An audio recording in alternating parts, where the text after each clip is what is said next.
na minha vida também, eu sei que eu tenho enfrentado lutas e lutas, mas nós sabemos que nós temos um Deus que está com seus anjos, com os olhos fitos em cada um de nós, vendo a nossa vida, vendo a sua luta, vendo a minha luta, vendo a minha peleja, a sua peleja, para enfrentarmos o inimigo. Nós sabemos que a nossa luta não é contra a carne e nem contra o sangue, mas contra os principados e as potestades deste mundo que se levanta para lutar contra os filhos de Deus.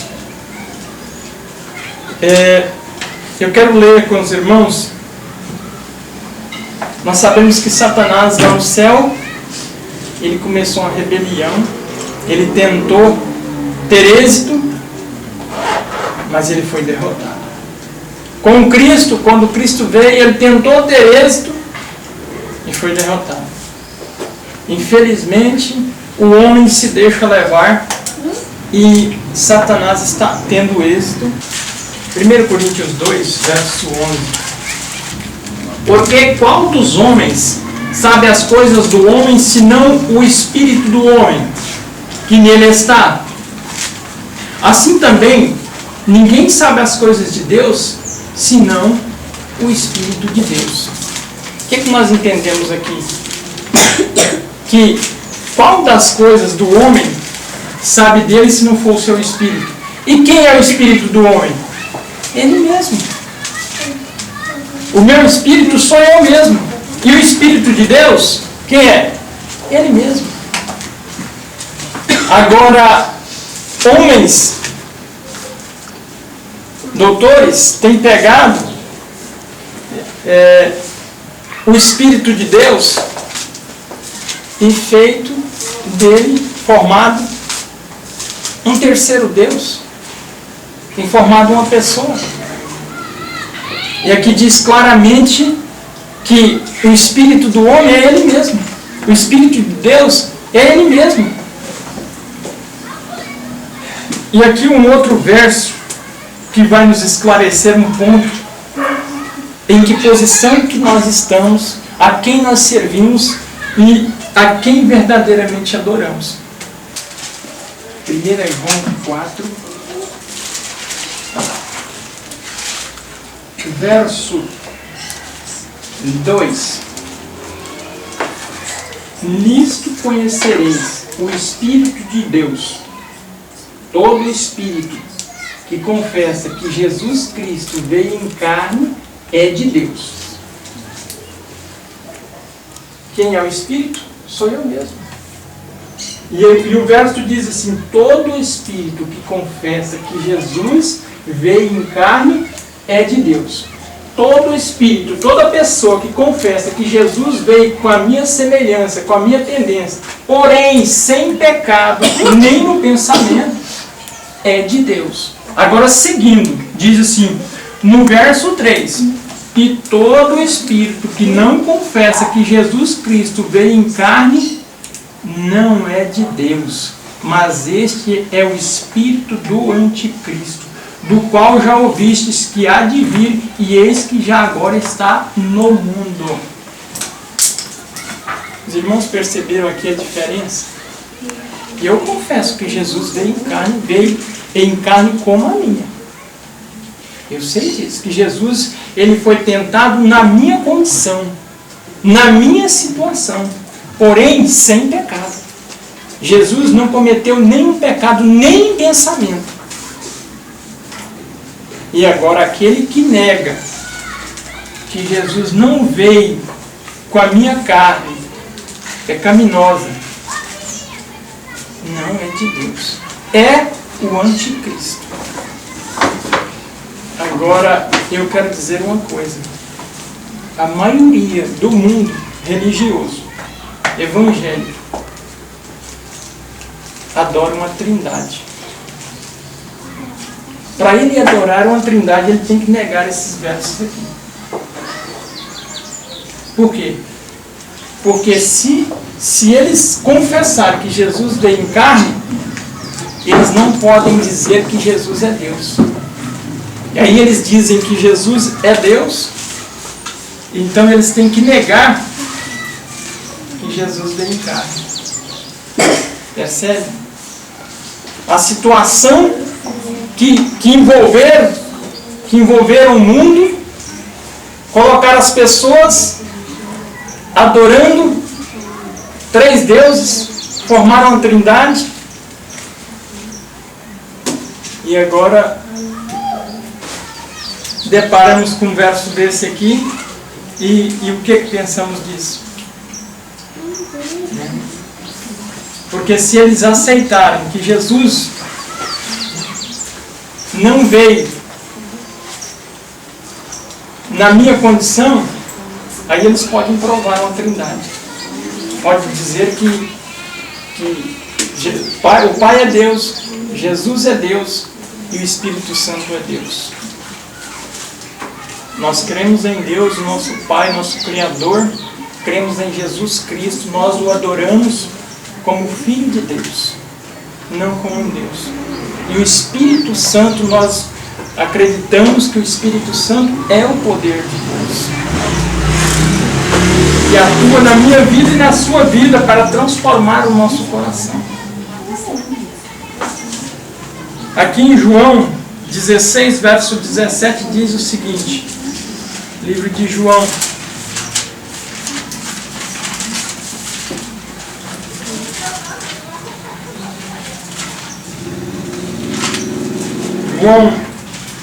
João 20, versos 16 e 17. E disse-lhes Jesus, Maria, ela voltando e disse, Rabone, que quer dizer mestre. Disse-lhe Jesus, não me detenhas, porque ainda não subi para meu Pai.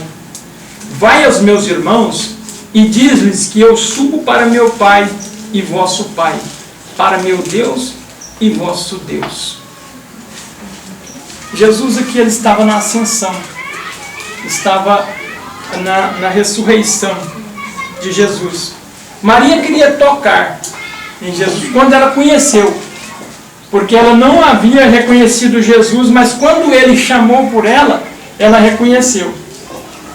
E ele disse para ela, não me toques, porque ainda não subi a meu Pai. Meu Pai e vosso Pai, meu Deus e vosso Deus. Está vendo que Jesus aqui, ele se posicionava como Filho de Deus.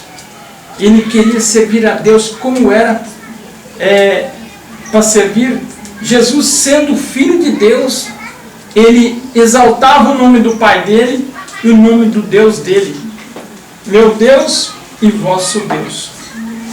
O espírito de profecia do qual eu acredito que Ellen White é uma profetisa do Senhor, diz o seguinte, que Jesus, essa ida de Jesus ao céu, ele, por Maria não poder tocar ele até que ele subisse ao Pai, para ele ser glorificado. Então, Ellen White comenta o seguinte, que Jesus chegou diante do Pai, ele nem sabia se o sacrifício dele seria aceito. E ele chegou diante do Pai e se apresentou. Então o Pai o recebeu, o glorificou, aceitou o sacrifício e o glorificou. E aqui diz em João 20, verso 22, o seguinte, e havendo disto, no verso 21, disse-lhes, pois Jesus, outra vez, paz seja convosco. Assim como o Pai me enviou, também eu envio a vós. Aqui nós podemos compreender e tirar a lição desta volta de Jesus. E Ellen White comenta que levou cerca de um dia para Jesus ir até o Pai e voltar. Os discípulos estavam presos num lugar confinado, com medo do que poderia acontecer a eles. E, de repente, Jesus se pôs no meio deles e disse, paz seja convosco. Então, Jesus foi glorificado e o Pai enviou a ele o Espírito dele. E aqui no verso 22 diz o seguinte: e havendo dito isto, assoprou sobre eles e disse: recebei o Espírito Santo. Entendemos aqui quem é o Espírito Santo? Jesus foi glorificado e recebeu do Pai o poder e o Espírito dele. E ele chegou aqui nos discípulos e assoprou nos discípulos e disse: recebei o Espírito Santo. A mesma profetisa Ellen White, ela diz aqui nesse livro Eventos Finais, que no dia do Pentecoste,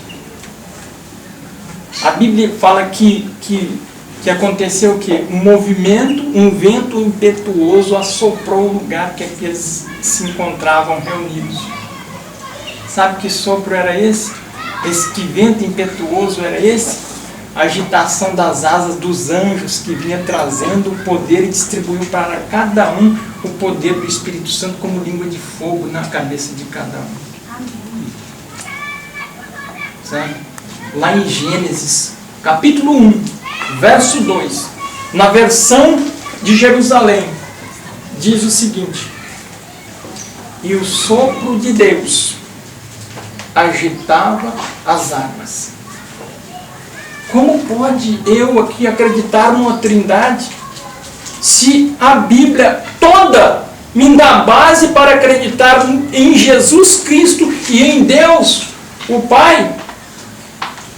Agora eu vou formar uma trindade para afrontar o meu Deus?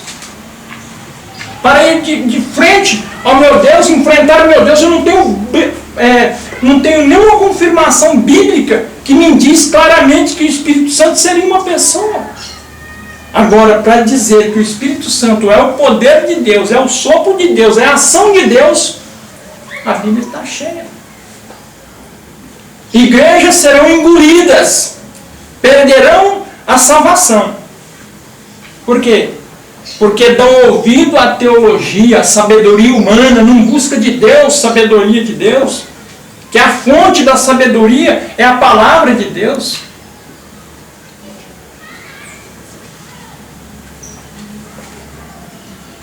E aí as pessoas estão sendo iludidas, estão sendo manipuladas, estão sendo levadas, enganadas e arrastadas, multidões e multidões, sendo arrastadas pelo vinho de Babilônia. Beberam o vinho e estão embriagados. Infelizmente. Nós temos que entender que o plano de Deus, Ele chamou a igreja para representá-lo. Ele deu as instruções. Ele convidou a igreja para servir. E a igreja aceitou o convite.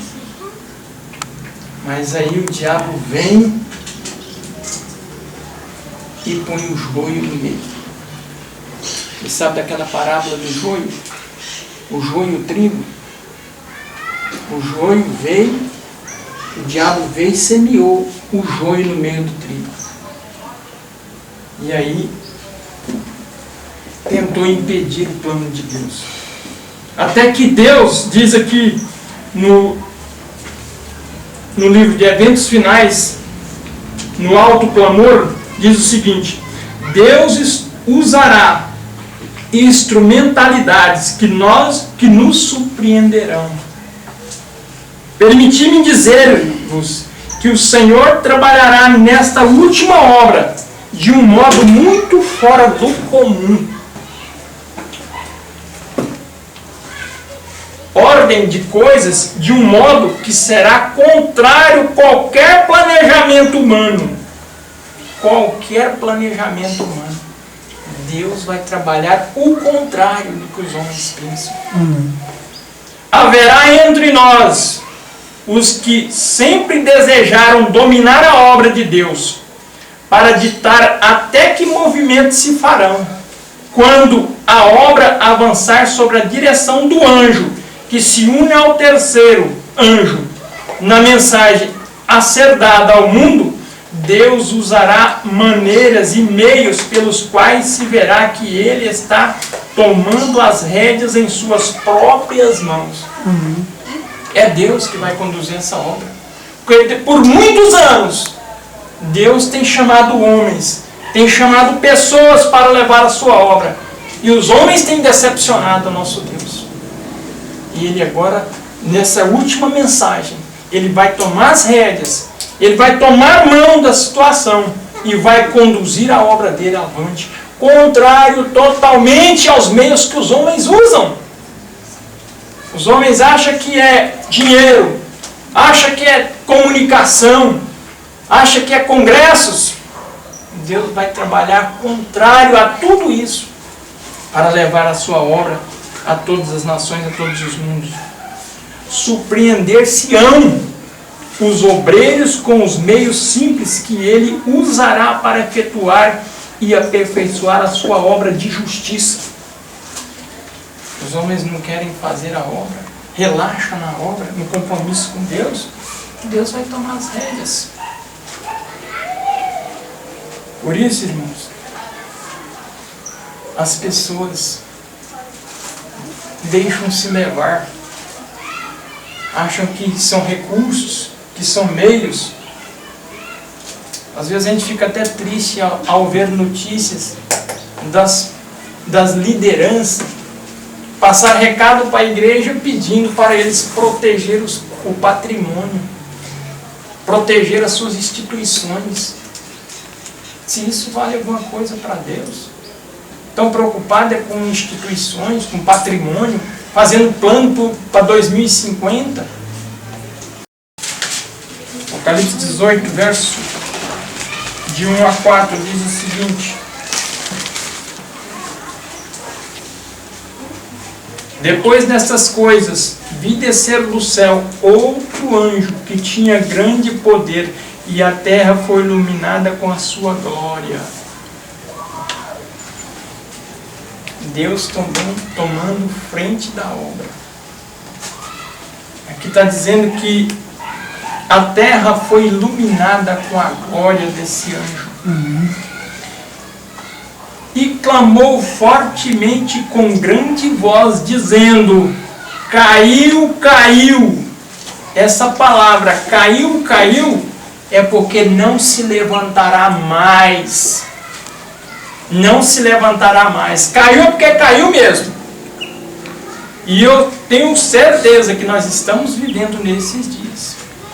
E diz: caiu, caiu a grande Babilônia, e se tornou morada de demônios, e covil de todo espírito imundo, e esconderijo de toda ave imunda e odiável, porque todas as nações beberam do vinho da ira da sua fornicação, e os reis da terra se fornicaram com ela, e os mercadores da terra se enriqueceram com a abundância das suas delícias.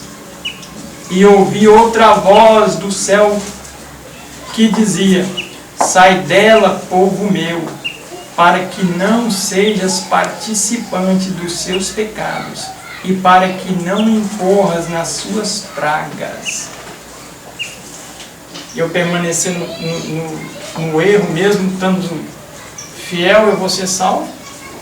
Eu vou ser embolado no meio. O que é que Deus diz aqui? Sai dela, sai do erro, sai da enganação, para não ser participante dos seus flagelos. E aqui diz assim: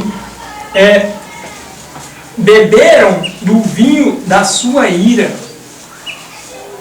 Vinho nós sabemos que é doutrinas pagãs, doutrinas falsas, infiltrou.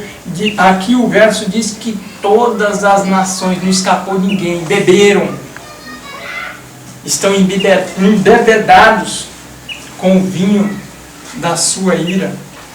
E aqui fala também de fornicação. Fornicação é porque não tem esposo. Essa igreja não tem esposo. Fornicou com as outras e as outras fornicaram com ela. E quando a gente vê isso aqui, a gente fica triste, porque as pessoas na sua simplicidade se deixam levar. O pastor está pregando, pode vir. O pastor disse, o pastor falou, eu aceito. Mas nós temos que estudar, assim diz o Senhor, a palavra dele. O poder e a revelação está na palavra. Cada um cuidará de estar em pé por si só. Não adianta eu escorar no meu amigo, na minha amiga, na tradição, porque o meu pai servia, porque meu pai fazia isso, porque é religião da minha mãe, é da minha avó, desde criança. E aí, a Bíblia diverte: sai dela, povo meu, para não ser cúmplice dos seus flagelos. Agora Ezequiel, capítulo 8 e 9, nós vamos tirar uma grande lição aqui também. Ezequiel, capítulo 8 e 9.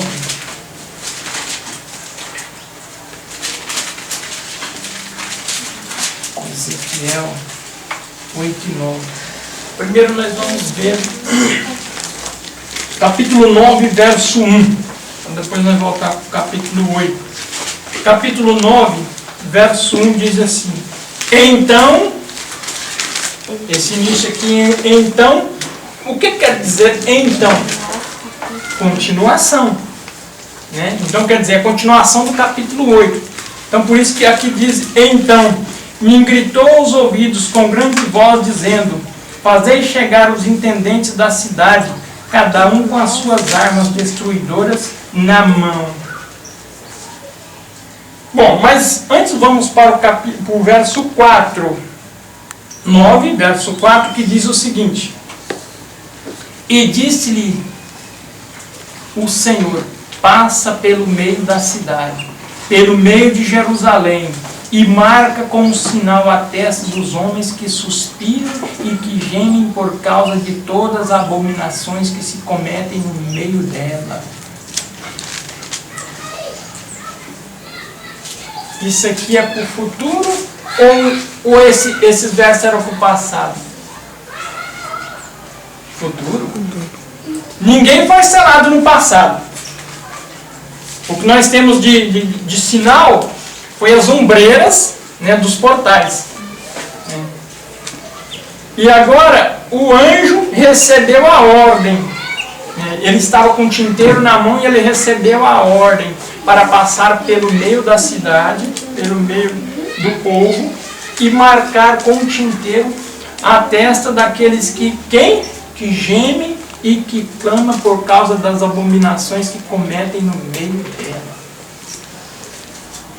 É aquele povo que está clamando por justiça, clamando porque o pecado está alarmado, está alastrado no mundo. E o anjo recebeu a ordem de marcar a fronte daqueles que gemem e que choram na presença de Deus pelos pecados cometidos no mundo. E ele vai marcar com tinteiro. E ele vai selar. O que é o selo de Deus para nós? O selo de Deus para nós é o sábado. Ezequiel 20:12 e Ezequiel 20:20. Também lhe dei os meus sábados para que servisse de sinal entre mim e eles, para que soubesse que eu sou o Senhor teu Deus. O 20 também fala da santificação do sábado. Interessante do assunto que tivemos passado, falando na questão do sábado. Deus foi tão cuidadoso, que Jesus ressuscitou no sábado. Isso é até impressionante a gente falar uma coisa dessa aqui. Agora você pode ir para o seu pastor, para o seu líder, e perguntar: que conversa é essa, Jesus ter ressuscitado no sábado? Existia os sábados da lei moral e os sábados da lei cerimonial. E esses dois sábados caíram junto um do outro. Por isso Jesus ressuscitou no sábado. Mas a gente vai na Bíblia, lá está escrito primeiro dia da semana ou semana. Né? Mas Deus tão cuidadoso, preservando a questão do selo dele, Jesus ressuscitou no sábado. Se você perguntar para o seu pastor, para o seu líder, se ele fez teologia, ele vai dizer para você que é verdade o que eu estou falando. Agora, se ele não fez, ele vai desconversar, ele não sabe e tal. Mas pesquise. Vai no grego. Dá uma olhada. E você vai ver o que eu estou falando é verdade. Bom, então,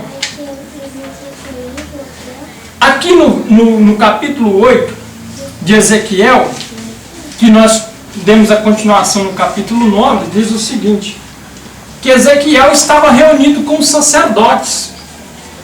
E ele, sentindo, tomado em visão, como que uma mão o pegou pelos cachos dos cabelos e levou até Jerusalém. Conduziu ele até a igreja. E aqui no capítulo 8, verso 3, diz o seguinte, capítulo 8, verso 3. E estendeu a forma de uma mão e tomou-me pelo cabelo, a minha cabeça, e o Espírito me levantou entre a terra e o céu, e levou-me a Jerusalém em visões de Deus, até a entrada da porta do pátio, e dentro que olha para o norte, de onde estava o assento da imagem dos ciúmes que provoca ciúmes. Aqui fala dos ciúmes de Deus. Deus é extremamente zeloso. Deus é extremamente zeloso. Quando fala do ciúme de Deus, que Deus ele está com o olho fitos em nós, vendo a nossa atitude, como nós nos portamos diante dele, da sua presença, como nós o consideramos, como é o nosso relacionamento com Deus. E aqui no verso 9 diz o seguinte: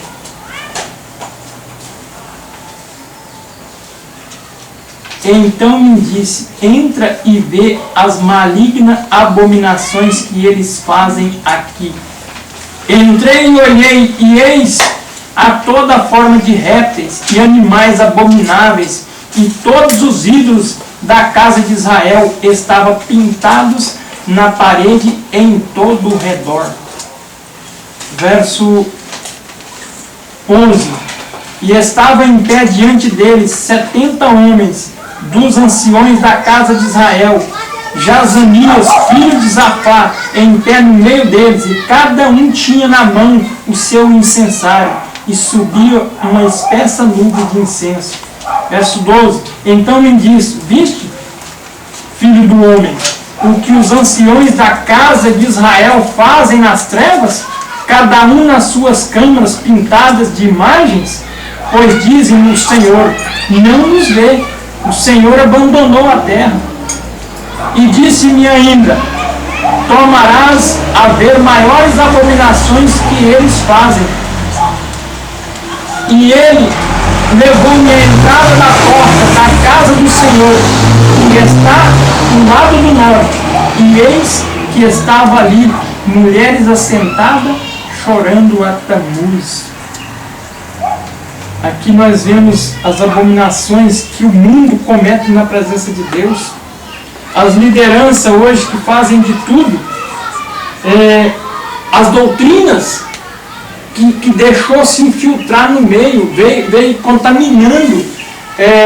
Deus está chamando a atenção aqui, as doutrinas que os homens foram absorvendo, foram aceitando, contaminando o templo de Deus, contaminando o lugar santo de Deus.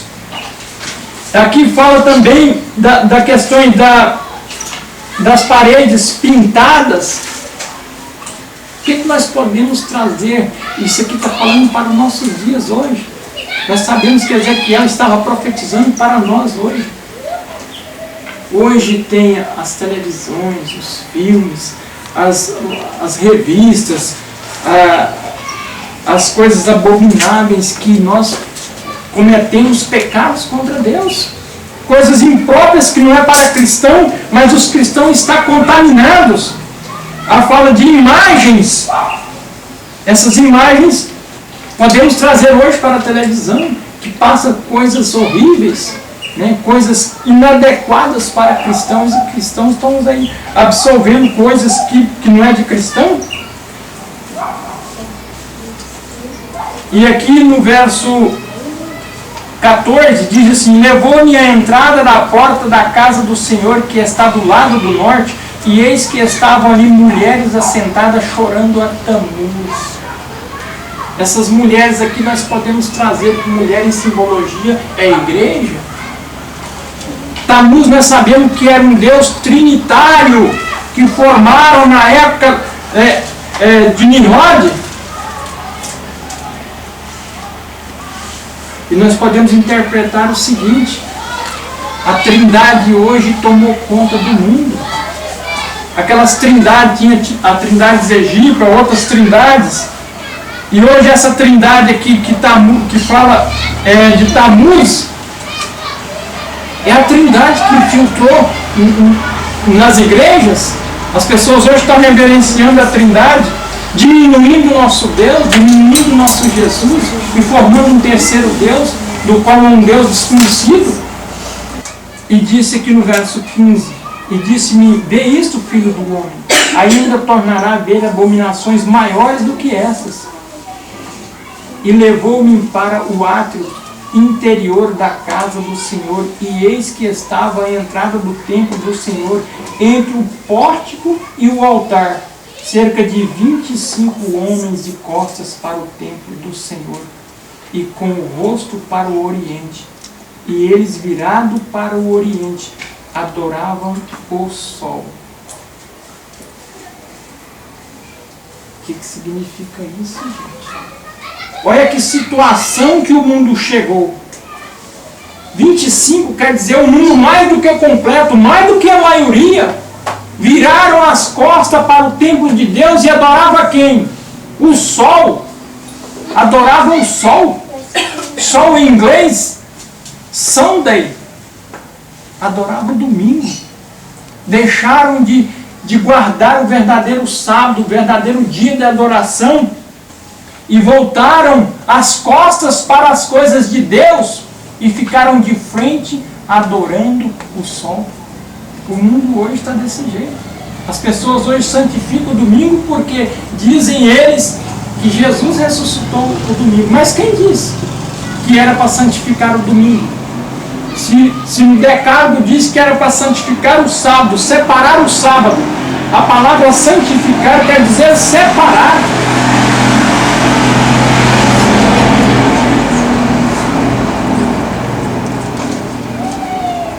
Então os homens deixaram-se a se levar, deixaram-se corromper, não tem mais temor.